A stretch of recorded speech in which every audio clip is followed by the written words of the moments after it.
ಮುದ್ದೆ, ಚಪಾತಿ, ಇಡ್ಲಿ, ದೋಸೆ, ಗೀ ರೈಸ್ ಮತ್ತು ರೈಸ್ಗೆ ಎಲ್ಲದಕ್ಕೂ ತುಂಬ ಚೆನ್ನಾಗಿ ಮ್ಯಾಚ್ ಆಗುವಂತಹ ನಾಟಿ ಕೋಳಿ ಸಾಂಬಾರನ್ನ ನಾನಿವಾಗ ಮಾಡ್ತಾಯಿದ್ದೀನಿ.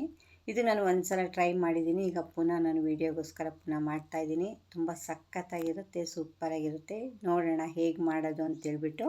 Hi hello, welcome to Grace Space channel.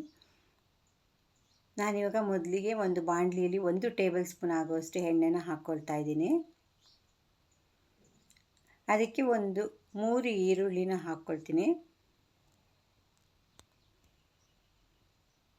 ಮತ್ತು 10 ರಿಂದ 15 ಹೆಸರು ಬೆಳ್ಳುಳ್ಳಿ, ಹಾಗೆ 2 ಇಂಚು ಶುಂಠಿನ ಕೂಡ ನಾನಿಲ್ಲಿ ಹಾಕ್ಕೊಂಡು ಫ್ರೈ ಮಾಡ್ತೀನಿ.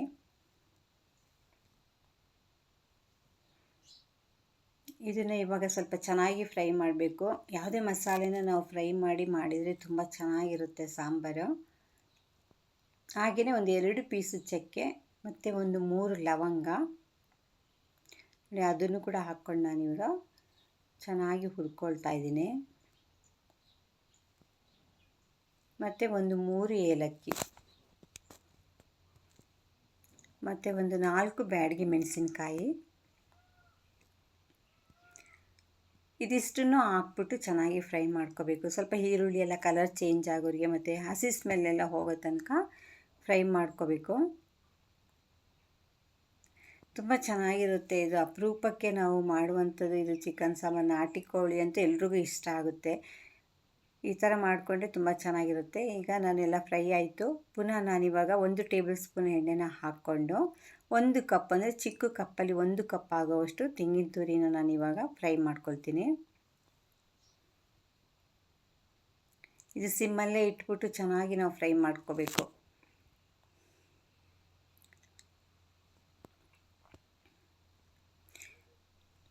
ಈಗ ನಾನು ಪ್ರತಿಯೊಂದು ಮಸಾಲೆನೂ ಕೂಡ ನಾನಿವಾಗ ಹುರ್ಕೊಂಡಿದ್ದೀನಿ.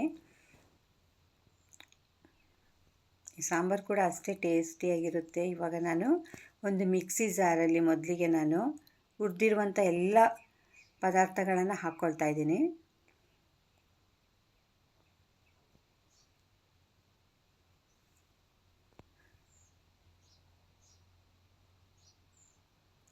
ಅದಕ್ಕೆ 2 ಟೇಬಲ್ ಸ್ಪೂನಷ್ಟು ಅಚ್ಚಕಾರದ ಪುಡಿ ಮತ್ತು 2 ಟೇಬಲ್ ಸ್ಪೂನಷ್ಟು ಧನಿಯಾ ಪೌಡರ್ನ ಹಾಕ್ಕೊಳ್ತೀನಿ. ಮತ್ತು ಅರ್ಧ ಟೇಬಲ್ ಸ್ಪೂನಷ್ಟು ಅರಿಶಿನ ಪುಡಿ, ಹಾಗೆಯೇ ಸ್ವಲ್ಪ ನೀರನ್ನು ಹಾಕ್ಕೊಂಡು ನಾನಿವಾಗ ರುಬ್ಕೊಳ್ತೀನಿ. ನೋಡಿ, ನೈಸಾಗಿ ರುಬ್ಬಬೇಕು ಮಸಾಲೆನ. ತುಂಬ ನೈಸಾಗಿ ರುಬ್ಬಿದ್ದೀನಿ, ತುಂಬಾ ಚೆನ್ನಾಗಿದೆ. ಈಗ ನಾನು ಇಲ್ಲಿ 1.5 kgಯಷ್ಟು ನಾಟಿ ಕೋಳಿನ ಕಟ್ ಮಾಡಿಬಿಟ್ಟು ತೊಗೊಂಡಿದ್ದೀನಿ. ಮತ್ತು ಅರಿಶಿನ ಮತ್ತು ಉಪ್ಪು ಹಾಕಿ ಅದನ್ನು ವಾಶ್ ಮಾಡಿ ಇಟ್ಕೊಂಡಿದ್ದೀನಿ. ಈಗ ನಾನು ಇಲ್ಲಿ 3 ಟೇಬಲ್ ಸ್ಪೂನ್ ಆಗೋವಷ್ಟು ಎಣ್ಣೆನ ಹಾಕ್ಕೊಳ್ತಾ ಇದ್ದೀನಿ. ಅದಕ್ಕೆ 1 ಈರುಳ್ಳಿನ ಫ್ರೈಗೆ ಹಾಕ್ಕೊಳ್ತೀನಿ. ಇದು ಹಾಕ್ಕೊಂಡು ಇವಾಗ 2 ನಿಮಿಷ ಫ್ರೈ ಮಾಡ್ಕೋಬೇಕು ಚೆನ್ನಾಗಿ.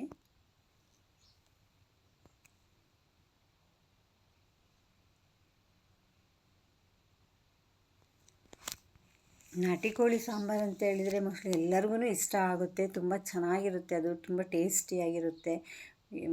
ಈ ಫಾರಮ್ ಕೋಳಿಗಿಂತ ಅದು ತುಂಬಾ ಸೂಪರಾಗಿರುತ್ತೆ. ಸಾಂಬಾರಾಗಿರ್ಬೋದು, ಅದರಲ್ಲಿ ಏನೇ ಮಾಡಿದ್ರೂ ತುಂಬ ಚೆನ್ನಾಗಿರುತ್ತೆ.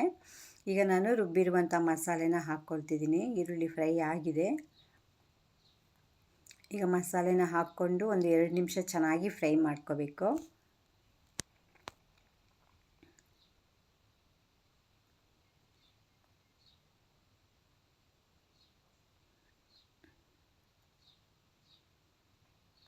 ಮಸಾಲೆ ಚೆನ್ನಾಗಿ ಫ್ರೈ ಆಗ್ತಾ ಇದೆ ಮತ್ತು ಘಮ ಘಮ ಅಂತ ಸ್ಮೆಲ್ ಕೂಡ ಬರ್ತಾ ಇದೆ. ಸಾಂಬಾರು ಕೂಡ ಅಷ್ಟೇ ಚೆನ್ನಾಗಿರುತ್ತೆ, ಟೇಸ್ಟಿಯಾಗಿರುತ್ತೆ. ಹಾಗೆಯೇ ನಾನು 4 ಟೊಮೆಟೊನ ರುಬ್ಬಿಬಿಟ್ಟು ಅದನ್ನು ಕೂಡ ನಾನಿಲ್ಲಿ ಹಾಕಿ ಅದನ್ನು ಫ್ರೈ ಮಾಡ್ಕೊಳ್ತಾ ಇದ್ದೀನಿ. ಈ ಮಸಾಲೆ 2 ರಿಂದ 3 ನಿಮಿಷ ಚೆನ್ನಾಗಿ ಬೆಂದರೆ ಸಾಂಬಾರು ತುಂಬ ಚೆನ್ನಾಗಿರುತ್ತೆ. ಯಾಕೆ ಅಂತೇಳಿದರೆ ನಾವು ತಕ್ಷಣ ಲಿಡ್ನ ಕ್ಲೋಸ್ ಮಾಡಿಬಿಟ್ರೆ ಚೆನ್ನಾಗಿರಲ್ಲ. ಅದನ್ನು ಸ್ವಲ್ಪ ಎಣ್ಣೆಲಿ ಬೇಯಿಸಬೇಕು, ಎಣ್ಣೆ ಬಿಡೋವರೆಗೆ ಬೇಯಿಸಬೇಕು. ಈಗ ನಾನು ಮಸಾಲೆ ರೆಡಿ ಆಯಿತು. ಈಗ ನಾನು ಚಿಕನ್ನ ಆ್ಯಡ್ ಮಾಡ್ಕೊಳ್ತಾ ಇದ್ದೀನಿ ಇದಕ್ಕೆ.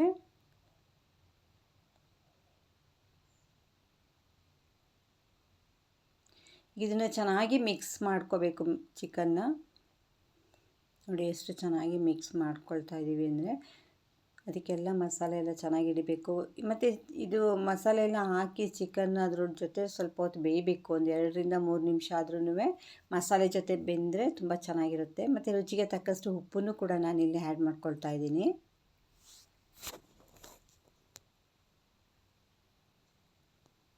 ನಮಗೆ ಖಾರ ಎಷ್ಟು ಬೇಕೋ ಅಷ್ಟು ಹಾಕ್ಬೋದು. ಈ ನಾಟಿ ಕೋಳಿಗೆಲ್ಲ ಸ್ವಲ್ಪ ಖಾರ ಜಾಸ್ತಿನೇ ಇರಬೇಕು. ನಾನು ಕೂಡ 2 ಟೇಬಲ್ ಸ್ಪೂನ್ ಹಾಕಿದ್ದೀನಿ.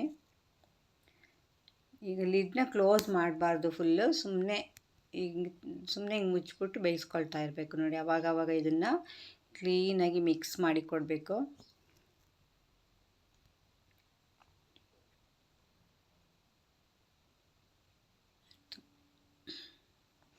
ಏನು ಕೆಮ್ಮು, ಜ್ವರ, ಶೀತ ಏನಾದರೂ ಇದ್ದಾಗ ಈ ಥರ ನಾಟಿ ಕೋಳಿ ಸಾಂಬಾರು ಮಾಡಿಕೊಂಡು ಒಂದು ಬಿಸಿ ಬಿಸಿ ಮುದ್ದೆ ಮಾಡ್ಕೊಂಡು ಊಟ ಮಾಡಿ ತುಂಬ ಚೆನ್ನಾಗಿರುತ್ತೆ.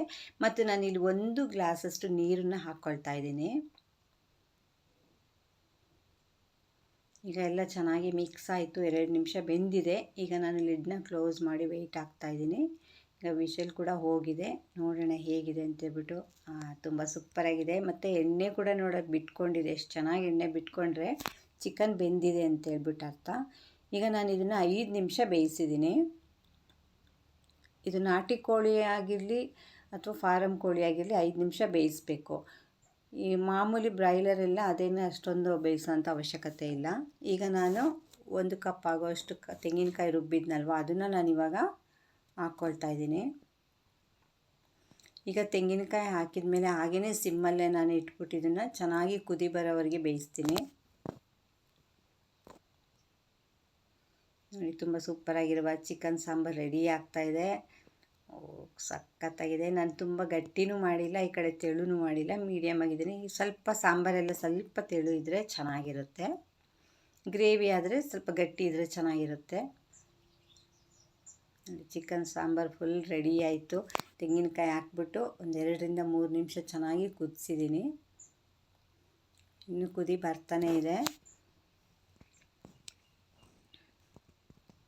ಸ್ಮೆಲ್ ಅಂತೂ ತಡೆಯೋಕ್ಕಾಗ್ತಾಯಿಲ್ಲ. ಘಮ ಘಮ ಅಂತೂ ತುಂಬಾ ಒಳ್ಳೆ ಸ್ಮೆಲ್ ಬರ್ತಾಯಿದೆ.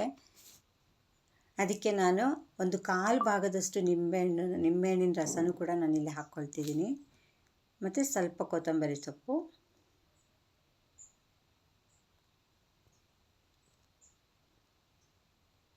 ಈಗ ಸೂಪರಾಗಿರುವಂತಹ ನಾಟಿ ಕೋಳಿ ಚಿಕನ್ ಸಾಂಬಾರು ರೆಡಿಯಾಗಿದೆ.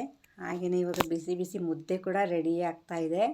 ಊಟ ಮಾಡೋದೊಂದೇ. ನೋಡಿ ಎಷ್ಟು ಚೆನ್ನಾಗಿ ಬಂತು ಸಾಂಬಾರು ಅಂತೇಳ್ಬಿಟ್ಟು. ನೀವು ಒಂದು ಸಲ ಟ್ರೈ ಮಾಡಿ, ತುಂಬ ಸಖತ್ತಾಗಿರುತ್ತೆ. ಹೇಗಿತ್ತು ಅಂತೇಳ್ಬಿಟ್ಟು ನನಗೆ ಕಮೆಂಟ್ ಮಾಡಿ ಹೇಳಿ.